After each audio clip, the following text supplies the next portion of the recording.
But a global recession is highly unusual, and that appears to be what we're heading for. So my forecast, I do update them, but big picture, it goes as follows. So what is Jay Powell doing? First of all, March 1st, 2022, the Fed fund policy rate, interest rates were zero.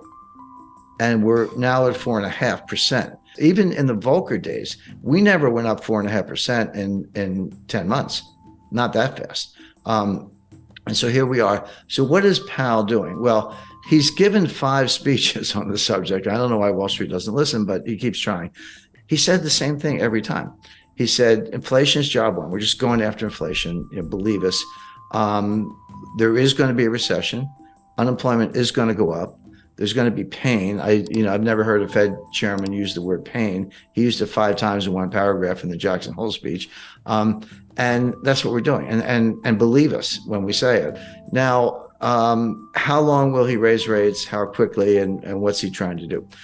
Powell is trying to get to something that he calls the terminal rate. But the definition of the terminal rate is it's a rate that's high enough to cause inflation to come down on its own without further hikes. So we'll get to a level, and then inflation is coming down, by the way. And in the last 5 months, in the U.S., it's gone from about 9% to 8.7, 8.2, 7.4, 7.1. So it is coming down. Having said that, the target is 2%, and 7.1 is still a far cry from 2. So he's not there, but he's making progress. Now, so here's I hate to use the word conundrum, but it kind of is. Wall Street's saying, you're done. You did it. Mission accomplished. Inflation is coming down. You got what you wanted. Give it time. Stop raising rates. You're going to kill the economy. But the Fed is saying, well, we actually don't know. We can't untangle it. Yes, inflation is coming down. That's objective. But is it coming down because we're still raising rates? Or is it coming down because we're at the terminal rate? Those are 2 different things. And right now, and this is what Powell's been saying, the Fed leans to the view that they're not at the terminal rate, that inflation is coming down because they're raising rates. They have not achieved the terminal rate. So my expectation is the Fed will raise interest rates 50 basis points on February 1st, and then probably 25 basis points in March. March 22nd is the Fed meeting after that. So those 75 plus the 450 we have now, that'll get you to 5.25. And even the more hawkish members think that that's probably the terminal rate. So Powell and the Fed have said, yeah, inflation's coming down, but it's because we're raising rates, not because we're at the terminal rate. We're going to get to the terminal rate, probably 2 more hikes, and then we'll pause. And then if we're right, we'll just let inflation come down on its own. And that may take a year. So all this stuff about the Fed pivot and cutting rates and all that stuff, I mean, the Fed's thinking mid-2024 before they do that. Now, Wall Street are saying, no, you're not going to get that far. You may be at the terminal rate already. You're definitely going to cause a recession. It'll be more severe than you think. And rates are going to have to come down sooner than people expect. In other words, you've already achieved the terminal rate. You just don't know it.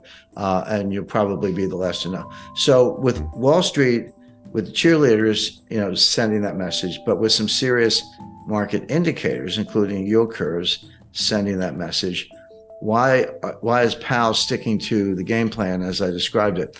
And the answer goes back to 1980, believe it or not, and what's called the Volcker mistake. People forget that there was a recession in 1980. It was sharp but quick. It was over very quickly. It had nothing to do with monetary policy. The Carter administration issued some dopey regulation on a ceiling on credit card interest rates. And the industry said, fine, we're just not going to lend anybody any money. The economy fell instantly, kind of like a smaller version of what happened in 2020 with the pandemic panic. And then they said, oh, sorry, just kidding. And then they took the ceiling off, and then things got back to normal. Now, this was a time when farmers around the country were driving front loaders and tractors to Washington, and they were circling the Fed building. And one guy drove his tractor up the steps of the Fed, and Volcker was being burned in effigy. That all happened. So it was a little bit of pressure. And of course, Congress was up in arms and the White House was up in arms. So Volcker, not quite panicked, but he cut interest rates 7 percentage points, not 0.7, 7 full percentage points to deal with the recession, which, number one, was unnecessary because the recession was caused by a policy blunder from the White House, which was quickly corrected. And number two, he had not won the fight against inflation. Well, after he cut rates and we came out of that very quick sort of snap recession, inflation got even worse. And that's when Volcker had to raise rates to 20%. And Volcker, in hindsight, and he said this in his last book, just before he died, he said, we shouldn't have done that. We should have stuck to our inflation mission. So now Powell, remember, Powell's not an economist, he's a lawyer, so he kind of thinks like a lawyer. I can relate to that, looking at both sides. Powell does not want to be that guy. He does not want to be the guy who balks early and cuts rates, the famous Wall Street pivot, before the battle against inflation is won, because the outcome could be exactly what Volcker experienced, which is inflation wasn't done, doesn't go away, comes back stronger, and then you do have to destroy the economy, as we did in 1981-82. That was the worst recession. That was far worse than the little one in 1980. That was the worst since the Great Depression. We've managed to break that record several times since then, but at the time that was horrific. But Volcker and others have said that was a blunder he never should have done.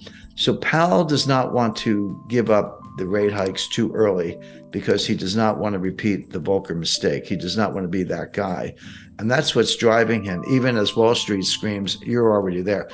So the question, so that's the lay of the land. There's the two competing sides. How does this play out? In my view, Powell probably is there. He probably is at something like a terminal rate. He probably doesn't have to raise interest rates anymore. He doesn't believe that himself. His models tell him otherwise because they're relying on the Phillips curve, which is junk science. I mean, the last time I looked at a Phillips curve, it was flat. At least where I went to school, curve was curved. This thing is flat. There is no correlation between unemployment and inflation. There just isn't. But the Fed thinks there is. So I always tell people, don't. If you want to forecast Fed policy and understand the Fed, don't think like a rational person. You have to think like the Fed, because you have to get inside their heads or else you're going to get it wrong. So they're looking at unemployment, which is the lowest. The unemployment rate is the lowest since 1969. Well, if you believe in the Phillips curve, then that's a sure sign of inflation. As I say, even though it's coming down, it's still pretty high. So they think they have to keep fighting this fight. But here's what they're missing. Here's where it all falls down. Yeah, inflation as measured, CPI, PPI, personal consumption expenditure, core, non-core, year over year. There are like 20 different ways to measure it. It is coming down, but there are two sources of inflation. And it's going to sound obvious, but you got to separate them: the supply side and the demand side. They both result in price increases, but they have completely different dynamics. Supply side inflation is what we're seeing. It's what we saw in 1974 with the Arab oil embargo during the Arab-Israeli war when they cut us off from oil. And, you had to line up for gasoline. I lived through that. Bare shelves, and you couldn't get certain things. It wasn't that every supermarket shelf was bare the way it was in East Germany in the 1950s, but something was always missing. And that's still the case today. So, of course, prices went up and, people were trying to pay whatever they had to get what they needed. And energy prices were a big driver of that. So that feeds through as a form of inflation. The other kind of inflation is from the demand side. So the supply side is called cost push. Costs go up and they push it onto the consumers. The other kind is from the demand side. It's called demand pull. And basically consumers have a change in mentality. They're worried about inflation. They would say, hey, I was thinking about buying a refrigerator. Gee, I better go buy it today because if I wait for 6 months, the price is going to go up. Or apply that to anything, a new dress, new suit of clothes, whatever. And so you're pulling demand forward and it's behavioral. And that will also drive prices up. But they're very different things. Now, cost push can morph into demand pull. That's what happened in the 70s. It started from the supply side. But by the late 70s, 80s, and Volcker, which we've just been talking about, it had tipped over into the demand side. That hasn't happened yet. We've had the supply side inflation, the cost push. It hasn't yet tipped into demand pull. It hasn't really affected consumer behavior that much in terms of people anticipating more inflation. It could, but it hasn't happened yet. Here's why that's an important distinction. Cost push inflation negates itself. The old saying that the cure for high oil prices is high oil prices because people can't afford it. Maybe if demand is inelastic, if you got to fill up your Ford F-150 truck with gasoline to take the kids to school or go to work. But if you're unemployed, you're not buying any gas because you're not leaving the house. So it tends to negate itself, whereas demand pull feeds on itself. Powell has not made that distinction. And if I'm right, I think I am right, and the evidence backs that up, this inflation will come down, not because the Fed is raising interest rates, but because higher prices destroy demand all on their own.